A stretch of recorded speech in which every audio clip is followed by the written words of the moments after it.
How's everyone doing today? Okay. Okay, good, excellent. Well, thanks you all for coming out. It is incredibly disappointing when we put these on and I talk to myself. Some people, would say that I talk enough to talk to myself, but I do like having a little bit of a crowd. So thank you for coming out. We're going to talk today about retirement. So just in case anybody thinks that they are in the wrong room, that's what we will be discussing today. And my hope is that you feel it is well worth your time to come out and chat and listen a little bit. One thing I will definitely do is to be very respectful of your time. So I'll make every effort to try to end this early rather than have it run late. I tend to find that that's usually the preferred option. But yeah, we're going to launch into that unless anybody has some preliminary questions. My name is Andrew Woolley. I'm a certified financial planner here in Lancaster. I'm going to tell you a little bit about our firm in a minute, but that's who I am. And please, I'm a pretty easygoing guy. If I'm going too fast or if you have questions, please stop me at any time, and I'm more than happy to address it. All right, so let's talk about some retirement planning. First question is, who is Personal Wealth Advisory? Why are they qualified to speak on this? Personal Wealth Advisory is my firm. I am one of 5 advisors there. We are all designated certified financial planners, and we have been servicing retiring teachers and administrators for the last 35 years. I personally have not been doing it that long, as you might have guessed, but I'm part of the team, and our founding partner, his name is Alan Moss. He's been servicing teachers since the 80s, the early 80s. In that relationship, we partnered with the IU to help bring some of our knowledge to the people whom the IU strives to serve and equip. So that's who we are. We are in the neighborhood. Please feel free to check us out. We have a website. More information in the packets I gave you. We are a for-profit company. We do make money by providing financial services. Therefore, I'm required to give you the disclosure that we run through a broker. It is not. There are ways in which we get paid, and that is an agreement that if you were to potentially become a client, we would have to make you aware of any conflicts of interest. Then also the disclosure I'm required to provide is that the information I'm presenting on today is accurate and current to the best of my knowledge. This information is, or this presentation is informative. It is not intended to solicit, but you are more than welcome to ask for more information at the end of the session. So let's launch into challenges facing retiring educators. I like to put this picture up here because it's light at the end of the tunnel. Who can relate to that? It's after 5. I think people don't really appreciate it. All right, so there's light at the end of the tunnel today as well. I promise I'll make this quick. But we're going to discuss some of the challenges. We're going to focus on 3 topics really quick.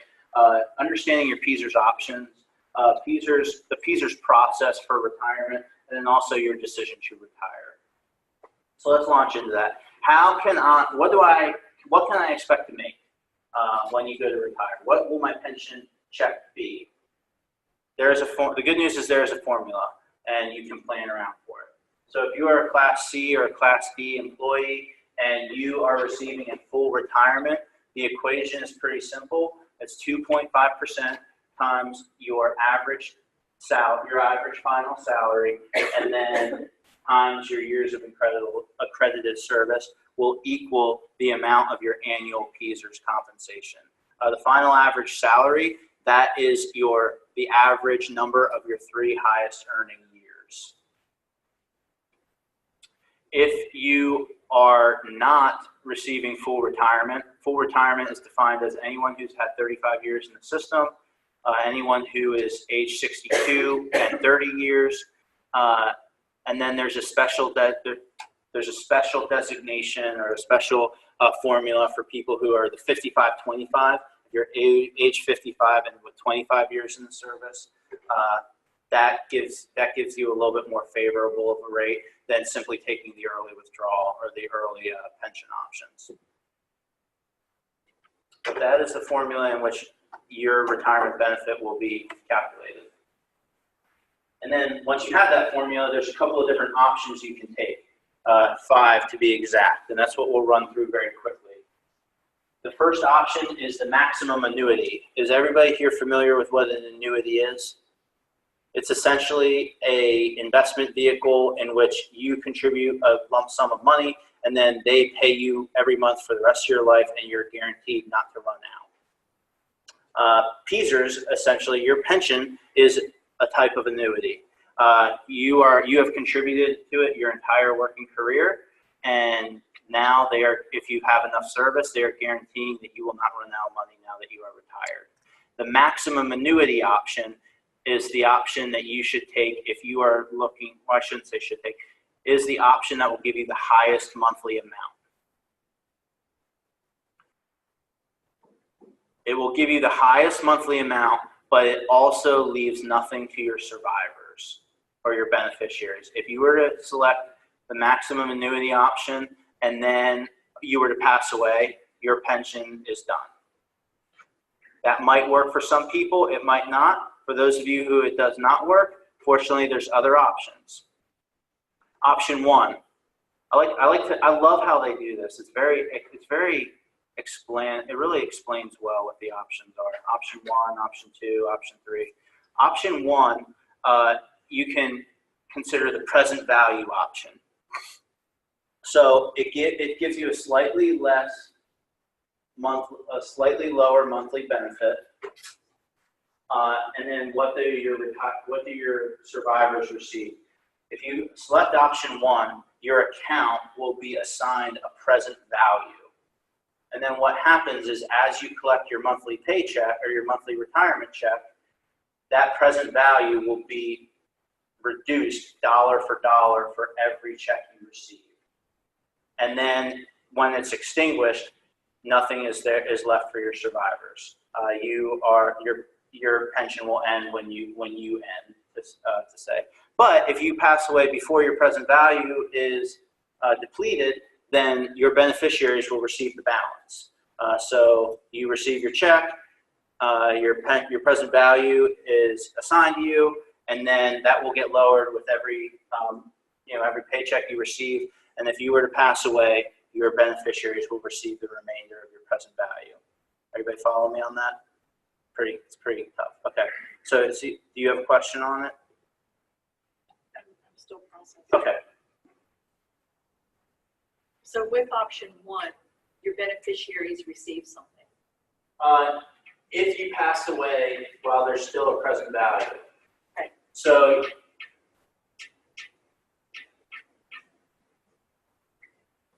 option 1 is actually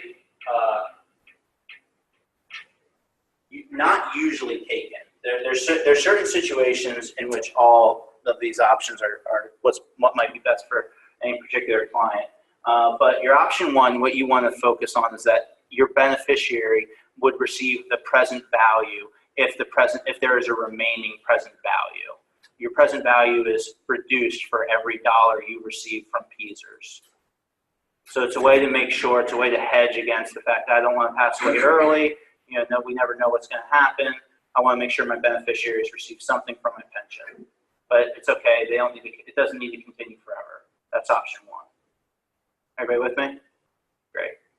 I have mugs here for people who participate. Very enticing offer. I also have eyeglass cleaners and eyeglass holders. I'm talking to soon-to-be retirees. I tried to be a little bit aware of my audience. Option 2. Option 2 is the 100% survivor option. So when you select option 2, your monthly benefit will be reduced a little bit, but then your spouse will receive, or whoever you name as beneficiary, will receive the pension for the rest of their lives as well, even if you were to predecease them.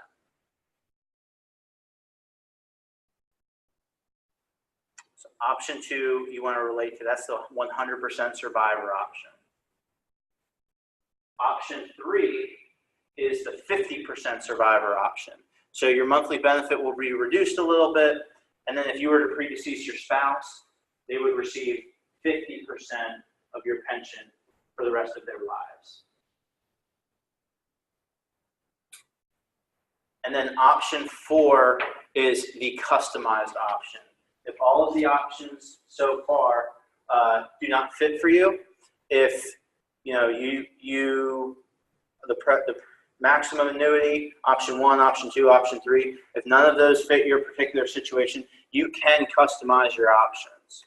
You can talk to Peasers and figure out an arrangement, and they'll create some type of mathematical calculation to correspond with that. Any questions so far? Yes, sir. So I guess between option 2 and option 3, the monthly benefit that's reduced, it's going to be reduced less for option 3, I guess. Yeah, you got it. I can't see the side of the eyelist. You want some eyeglasses? These are really nice, actually. I use them for my sunglasses. Yeah, they're holders, and then you can clean your glasses on them.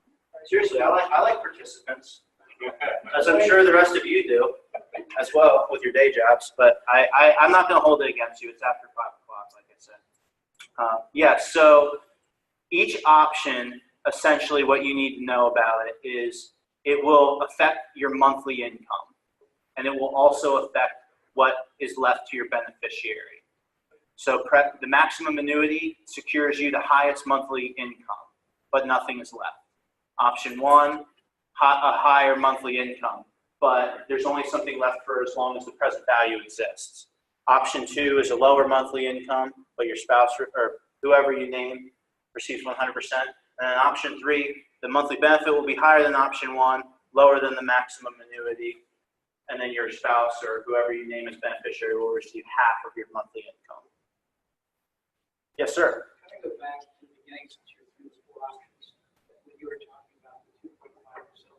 Sure. You made a statement about there's some additional ways to increase your benefit.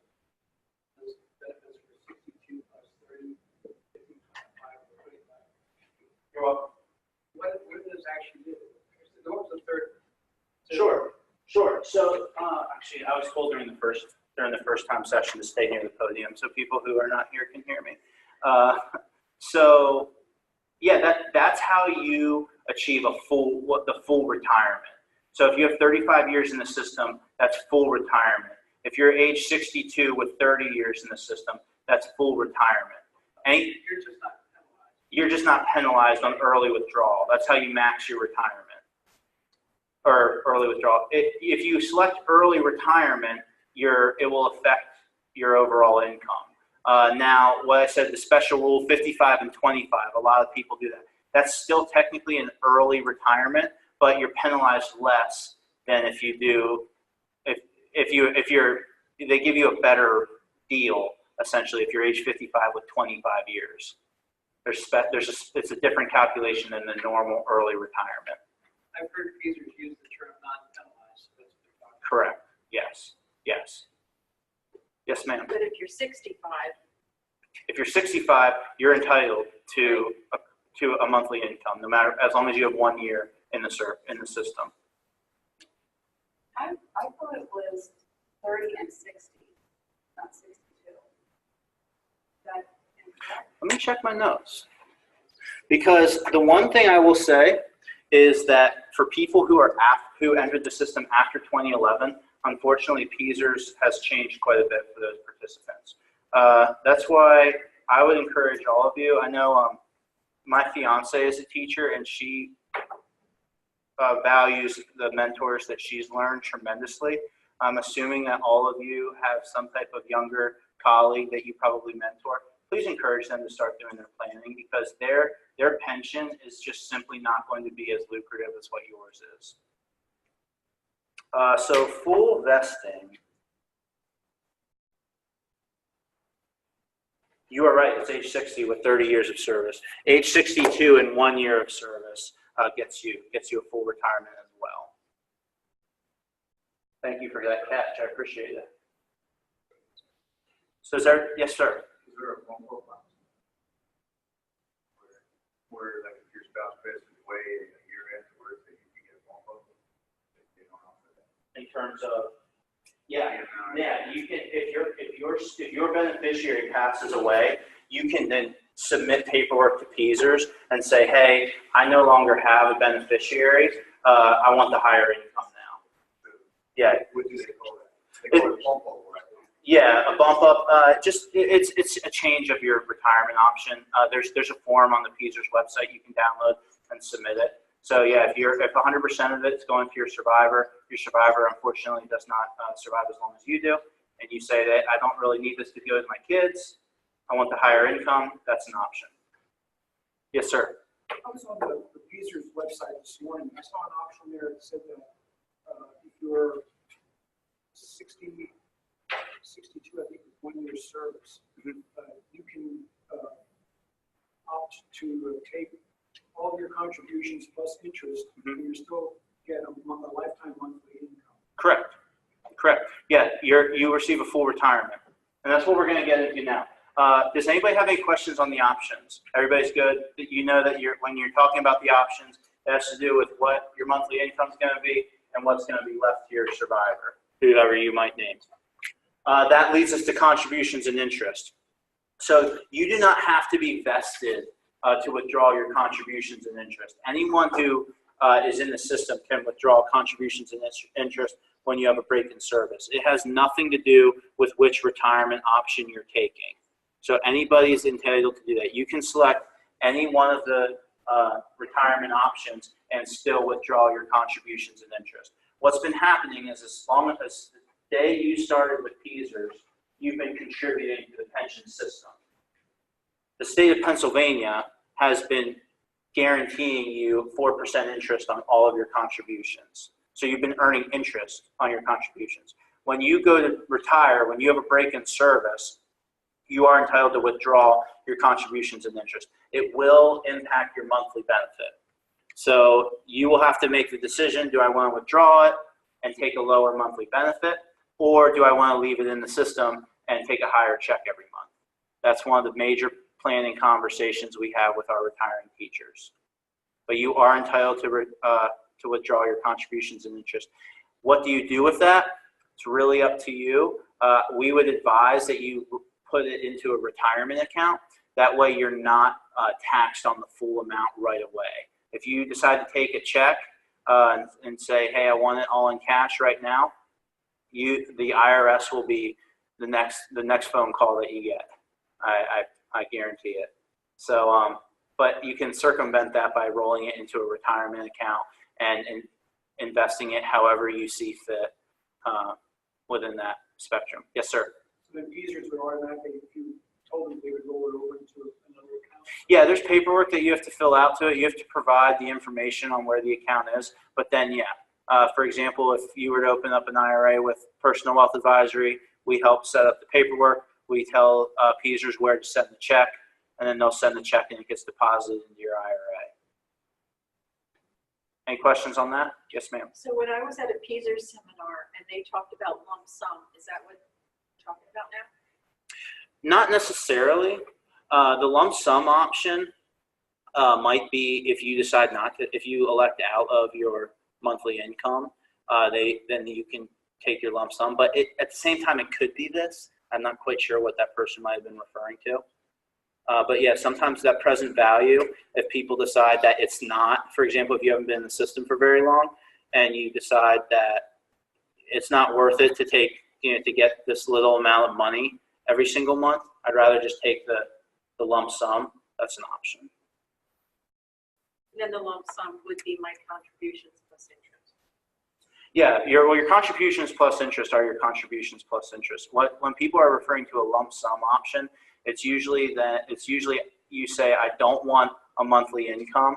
I want the cash. I want the money. Right. I want the present value of what that's worth. The value was the same, or it's calculated a different way. This is totally separate from your credited services and what you're accumulating in terms of the present value of your retirement. This is just what you've been contributing. When you go to retire, you'll have the option to withdraw it or leave it in. leaving it in rewards you with a higher monthly benefit. Withdrawing it gives you the options of having a pool of money accessible to you, investing it, and achieving a better rate of return. There's all sorts of things. There's pros and cons to both. Everybody with me so far? Excellent. So this is where I like to open up to frequently asked questions. Again, I have mugs and eyeglasses. So does anybody have any questions so far on what I'm presenting? I feel like I'm rushing this a little bit. Yes, ma'am. This may be student. I heard you say vested. Is that the same as full retirement when you said you're vested? It is not the same as full retirement. If you're vested, that just means you're entitled to something. So, yeah, for most of you, you are vested once you had 5 years in the system. Okay, and then all of a sudden you're entitled to something. It's either you're entitled to a lump sum if you decide to stop, or you're entitled to a monthly benefit, or you're always entitled to your contributions plus interest. But yeah, you have to work in the system for a certain amount of time before you are vested. So if you were to decide, I mentioned, I think I mentioned all 4 of my grandparents were in the PESER system at one point. My grandfather taught 8th grade math for 1 year and decided he hated it and he's never doing that again. He was not vested in his pension, for example. Whereas my grandmother taught phys ed for over 30 years, and she's currently living off of her PESER's retirement. So that's what vested means. I mentioned something about younger participants not having the same benefits as older participants. For example, when it comes to vesting, most of you became vested once you were in the system for 5 years. Your younger colleagues, those who start after 2011, have to be in the system for 10 years before they become vested.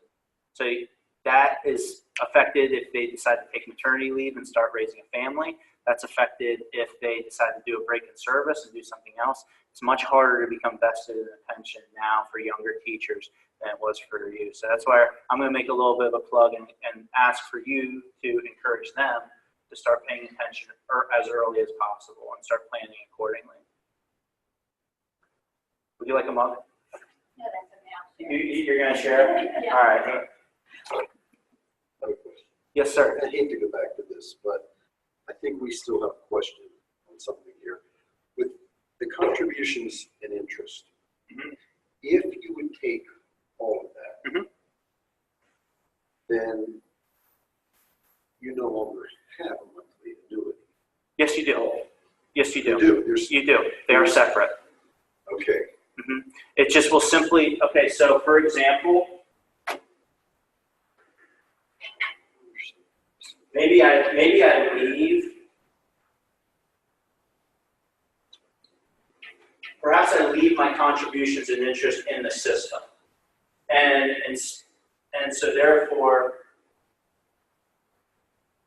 I receive $4,500 a month in a pension income. Perhaps I take my contributions and interest. Then I get a check for, and I'm just using like average numbers that I see frequently. Perhaps I take $150,000, but then I receive, I don't know, $3,600 a month. Everybody's different. Please don't take that as like an exact calculation. But that's going to be the choice you have. So do I want the higher monthly income? Is that more valuable to me? Or is it more valuable to me to take a lower monthly income and have a pot of money accessible and invested and able to do the things I want to do with them? But yeah, if you take your contributions and interest and you are entitled to a pension, you will still receive a pension. It just is affected by what you decide to do. Is there a formula or something that, figure out if you took something out, what your monthly annuity would still be? The best thing for you to do would be to go ahead and explore the PESER's website, and there's a retirement calculator on that website. And I'm going to get to that, and you'll be able to play around with it. Okay? But yeah, because everybody's situation is different. Everybody has different years of service. Everybody earned a different income. You know, some people had breaks, some people didn't, etc. Any questions so far? One of the frequently asked questions I get a lot is my PSERS affected by Social Security? Is my Social Security affected by PSERS? The answer is no. They are two totally different things. If you take a teacher pension, you are still entitled to Social Security. And then if you take Social Security, it does not impact your monthly pension. Those two are two totally different things. The only way that they rub up against each other is sometimes it pushes you into a little bit higher of a tax bracket. No, so these are great questions. Yes, sir. This might be answered later, but I have to ask. I'm curious. I just calculated the maximum retirement figure using some stats I had. But let's suppose I choose option 2, which is the beneficiary gets 100%. 100%. What is the percentage difference between the maximum and that option 2? That is an excellent question, and that is extremely analytical of you. What is the percentage difference? I can't tell you because honestly, it changes for everybody. It will be affected by the gender of your beneficiary, of your age, because it all has to do with actuarial values. So they are calculating on how much risk they have to maintain. So if you want 100% survivor, say for example, okay, my fiance is a teacher, and we're going to have to go through this process myself. She is going to get penalized, she's going to get rewarded, for me being a male, and statistically less likely to outlive her. So because I'm being named as her survivor, and I'm less likely to outlive her based on statistics, that will affect her monthly income. Whereas if roles were reversed and I was the teacher and she was the boring financial person, and she was likely to outlive me, then naming her as my beneficiary will impact that. So usually the women they make out better by naming their husbands than the husbands make out by naming their wives, because women statistically are more likely. And it has to do with age, it has to do with gender, it has to do with your age and your gender, and there's actuarial tables to discuss it. But if you go on your retirement calculator and you create an account with the PSERS website, that should take that into account, and you could analyze the different options. But yeah, unfortunately, I can't tell you there's an exact difference. It's different for everybody. Yes, sir. So if you take that, and then you say how they calculate it, because I'm probably going to die before her anyway. As am I. Why would you not take the bump up option then? It's because all you have to do is put a paper in. If you take option with the 2 to get the 100% survivor, and something happens to your survivor, then you just You submit the paperwork and say my survivor's no longer. I want to bump up to the other one. You don't have to do a special option 4 or 5, whatever. Yeah, you just say, I no longer, my survivor predeceased me. I no longer have a beneficiary on my account. I want it to be changed. Unfortunately, it might be disappointing. The bump up might be disappointing. You might be expecting more. It all depends on how long they've been paying you. Yes, ma'am. What happens if I die before I retire? That's an excellent question. You have a death benefit to your account, and that's a wonderful question that the 4 o'clock session did not ask. Okay, so there you go. You have a death benefit to your account, and then your spouse. It all depends on your vesting. It all depends on the like I said, the actuarial tables. But there is a death benefit to your account, and so your spouse will essentially be given the choice: do I want to take that as a lump sum, or do I want to receive a monthly check?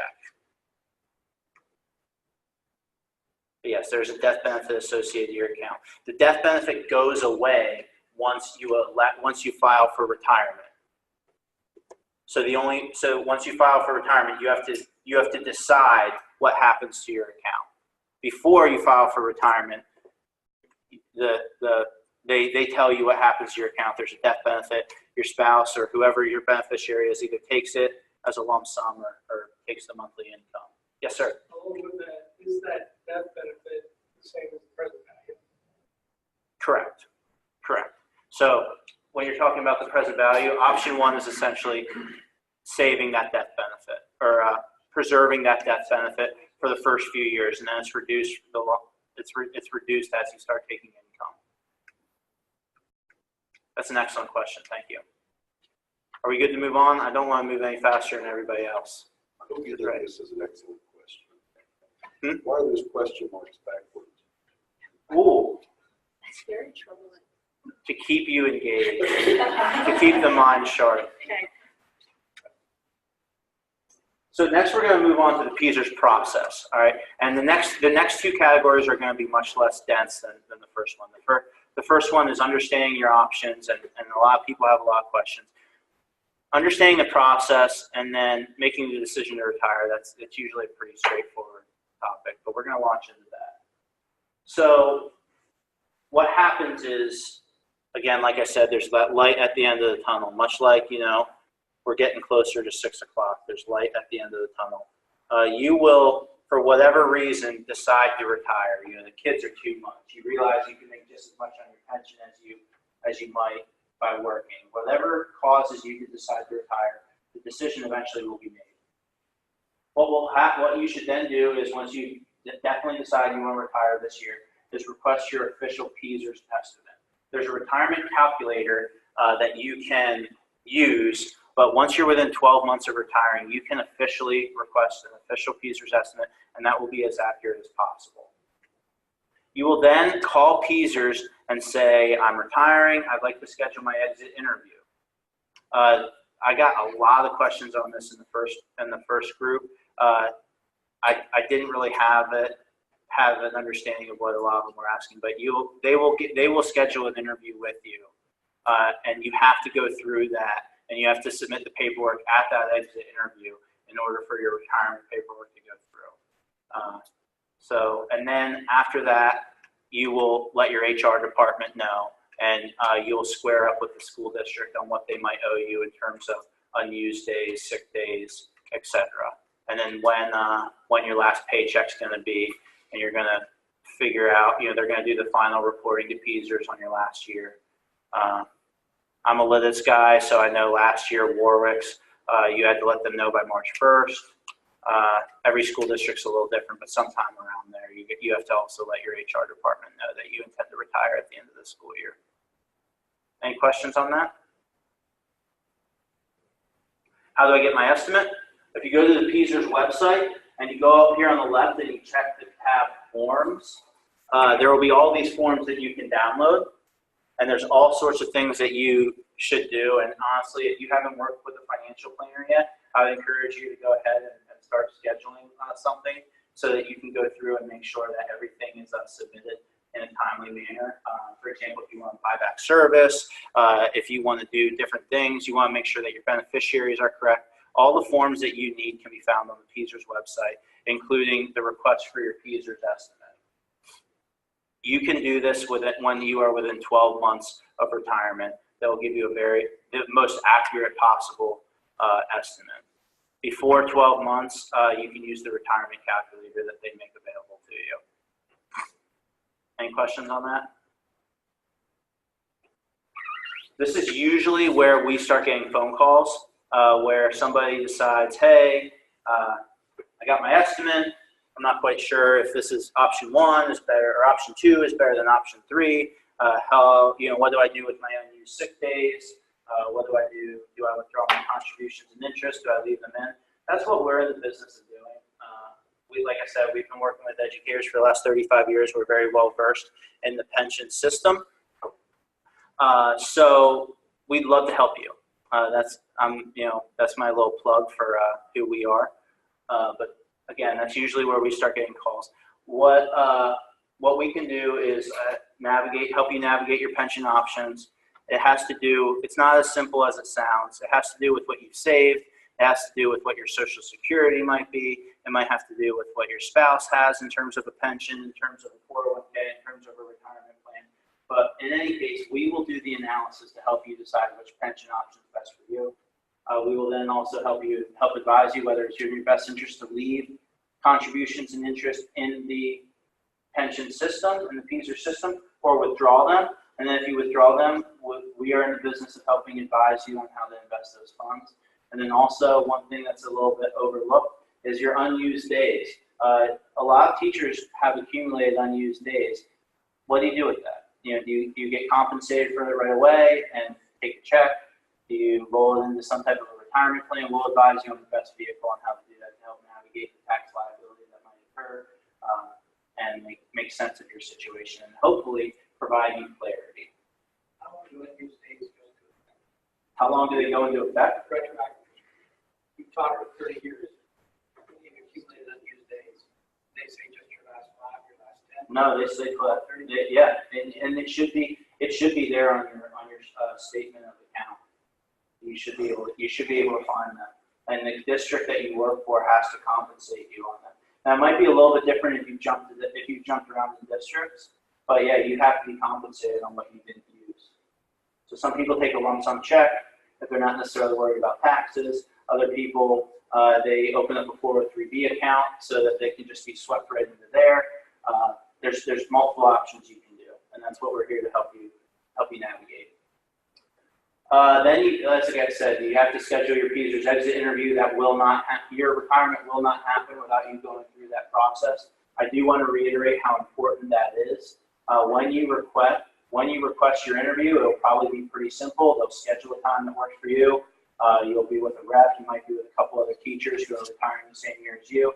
A lot of the interviews are right here at this building, so they're local.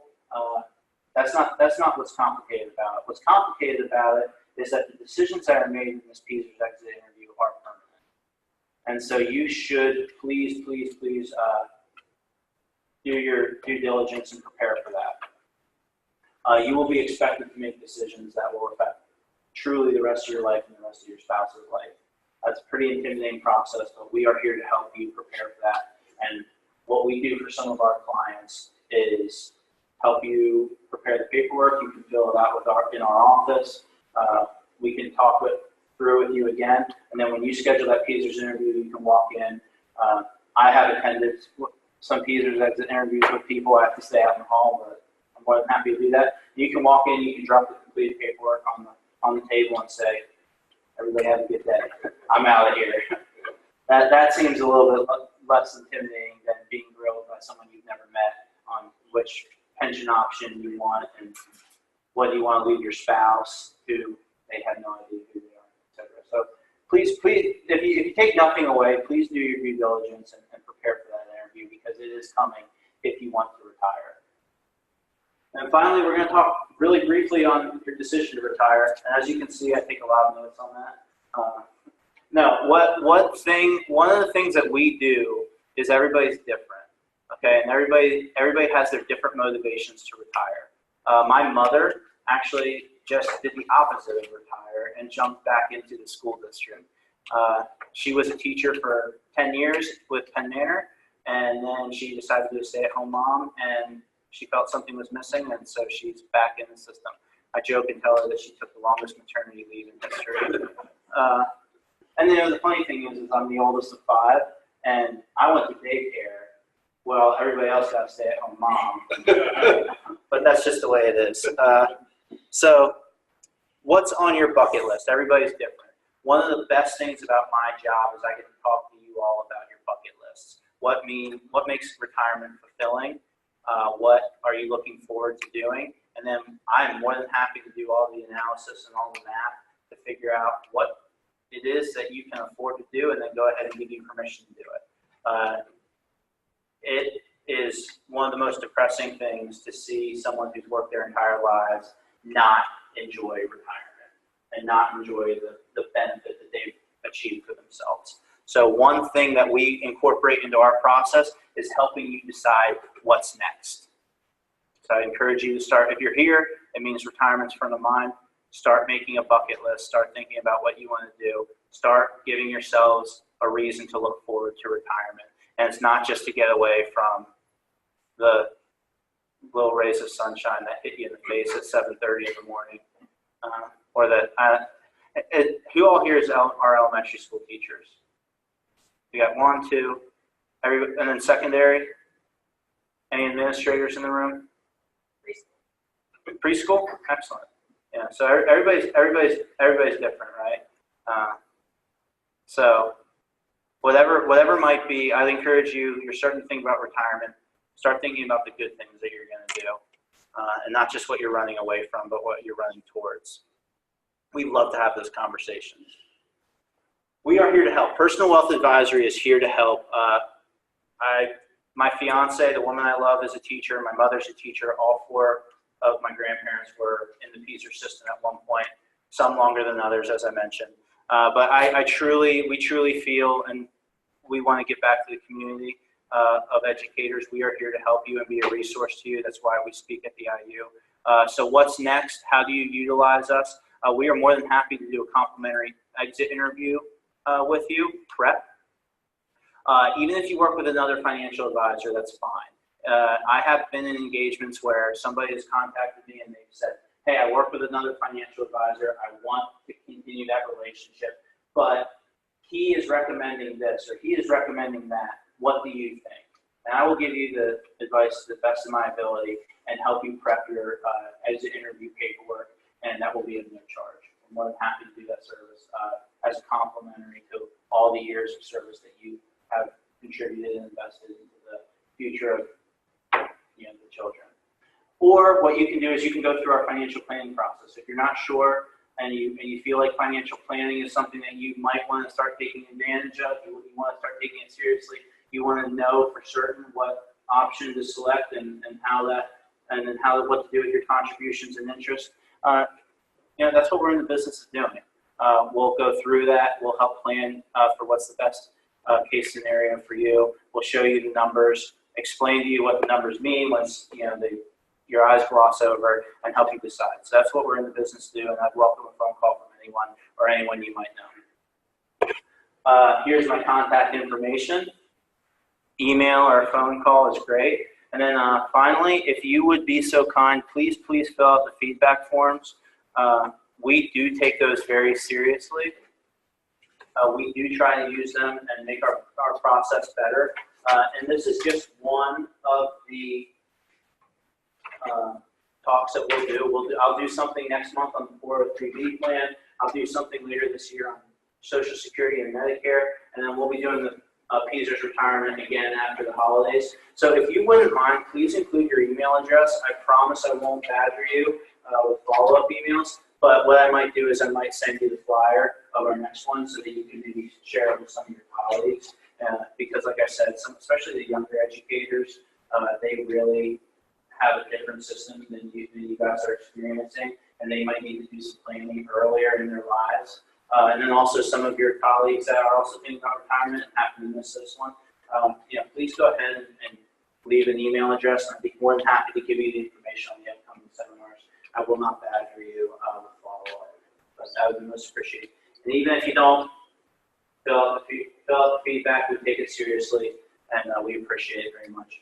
Thank you for your time today. I got you done about 15 minutes early. We really, I hope you have a great rest of your evening, and thank you again for attending, and I hope it was very helpful.